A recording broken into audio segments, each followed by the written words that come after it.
এই পোশাকটির মালিক আমাদের শ্রদ্ধেয় দাদাজান হযরত ইব্রাহিম উত্তরাধিকার সূত্রে আব্বাজান ইসহাকের কাছে এসেছিল।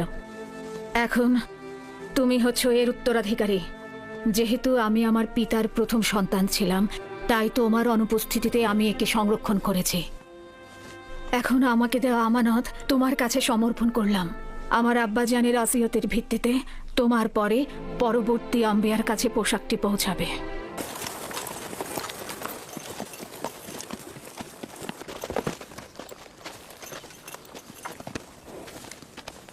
খোশ আমদেদ।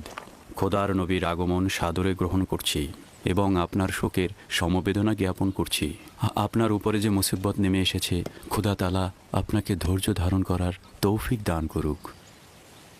জীবন ও মৃত্যু তো খোদার হাতে, আমরা তার প্রতি অনুগত থাকব।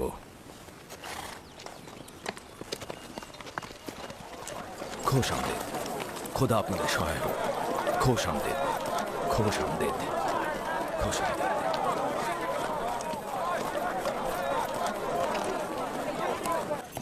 বোন আমার, আমাদের আব্বাজান ইসহাক নবীর কবর কোথায় দেওয়া হয়েছে?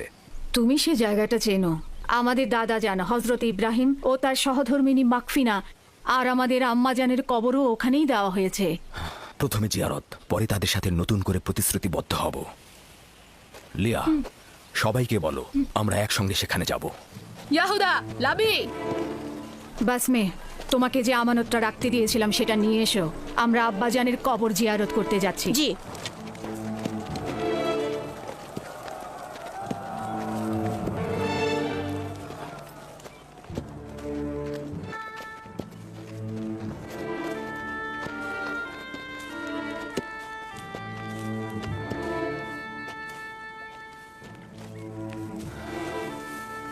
ইব্রাহিম পয়গম্বর, আপনার উপর দরুদ বর্ষিত হোক।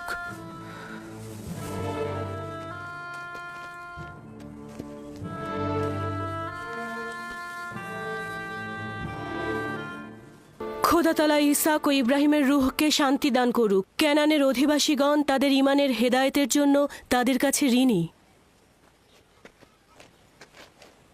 মৃত্যুর সময় আব্বা খুব করে চাইছিল তোমাকে একবার দেখবে। সে তোমাকে তার পরের পয়গম্বর বলেছে। তোমাকে তার ওসিয়তনামায় আব্রিয়ানদের পরবর্তী পথ প্রদর্শক হিসেবে প্রতিশ্রুতি দিয়েছে। তার বিদেহী আত্মার মাগফিরাত কামনা করছি এবং সাহস সঞ্চার করছি। হে খোদা, আপনি আমাদেরকে এই কঠিন ধাপ পার হতে সাহায্য করুন।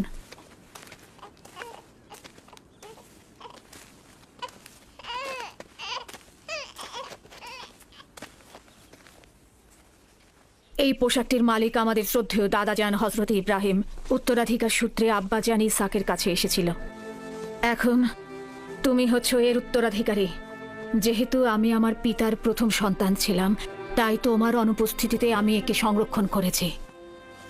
এখন আমাকে দেওয়া আমানত তোমার কাছে সমর্পণ করলাম। আমার আব্বাজানের আসিয়তের ভিত্তিতে তোমার পরে পরবর্তী আম্বিয়ার কাছে পোশাকটি পৌঁছাবে। সম্ভবত এটিকে রেসালাতের জুব্বা বলা যেতে পারে।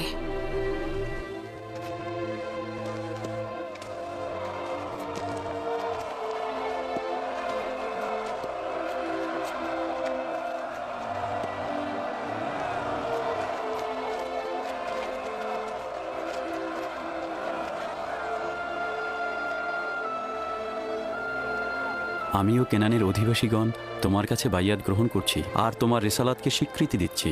হযরত ইসহাকের পর তোমাকেই খোদার নবী বলে স্বীকার করছি। মোবারক হোক, মোবারক হোক। মোবারক হোক।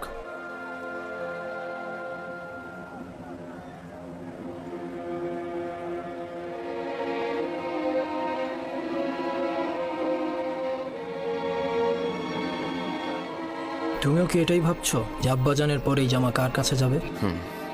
সেটা তো ভালোভাবেই বোঝা যায়। যে বেশি শক্তিশালী হবে সেই পাবে। তোমরা ভুল করছো। যার ঈমান বেশি শক্তিশালী হবে সেই এটা পাবে।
হয়েছে? আমাদের খাবার দেবেন না আম্মাজান? কি হলো, খাবার দাও। একটু ধৈর্য ধরো, এমন কিছুই হয়নি।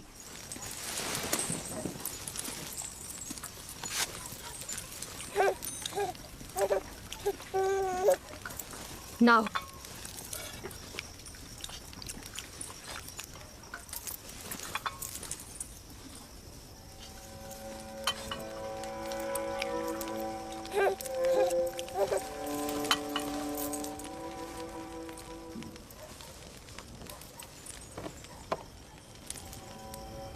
কি হয়েছে তোমাদের? খাচ্ছ না কেন? আমার বেলায় এত অল্প আর ইউসুফকে এত বেশি। কথা কম বলো, চুপ করে খাও। আহা থামো লিয়া, এগুলো কি করছো? নিজের উপর নিয়ন্ত্রণ আনো। বেনিয়ামিনকে আমি দেখাশোনা করছি, তুমি বাচ্চাদের খাবার দাও। এতগুলো বাচ্চার দেখাশোনা করা আসলেই মুশকিল। লিয়া, আমি জানি তোমার হক রয়েছে। তোমার 7 ছেলে 1 মেয়ে, সাথে আবার রাহেলের ছেলেও যোগ হয়েছে। আমার চাওয়াটা আবারও মনে করিয়ে দিচ্ছি। সব সময় আশা ছিল আমার একটি সন্তান থাকবে, কিন্তু সে আশা কখনো পূরণ হলো না। আমার বয়সের আর অল্প সময় বাকি আছে। আমার ইচ্ছাটা পূরণ করো। রাহেলের এই ছেলেটাকে আমার কাছে দাও। নিশ্চিত থাকো যে আমি একে চোখের মনি করে রাখবো। দেখছই তো লিয়া কতটা কষ্ট করছে। তোমরা কিছুটা হলেও ইউসুফ আর তার ভাইয়ের কথা চিন্তা করো। আমি তার দূরে থাকাটা কিভাবে মেনে নেব? আমি ওকে দূরে কোথাও নিয়ে যাব না। তোমাকে কথা দিচ্ছি, ওকে তোমার সাথে প্রতিদিন দেখা করাবো। যদি কোনো রকম প্রতারণা করি, মিথ্যা বলি, আমাকে তোমরা ক্ষমা করো না।